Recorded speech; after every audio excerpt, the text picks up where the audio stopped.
នេះពិសេសរបស់នេះអ្នកដែលគេដឹងរបៀបប្រើ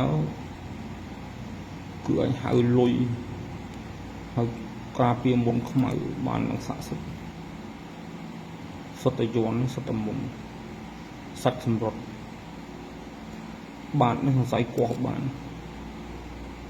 នៅបាតដៅអង្គសុទ្ធតែមុនហើយរបៀបស្រោបគឺស្អាតនេះរបៀបស្រោបគឺស្អាតដឹងរបៀបប្រើដឹងរបៀបទុកដាក់ជួយច្រើនរបស់នេះជួយនាំលុយនាំលៀបនាំសំណាងហើយលុយចូលសត្វធំរបស់នេះល្អមែនទែននៅលើស្នូកតើក៏មានយ័ន្តមានយ័ន្តក្នុងតើក៏មានយ័ន្ត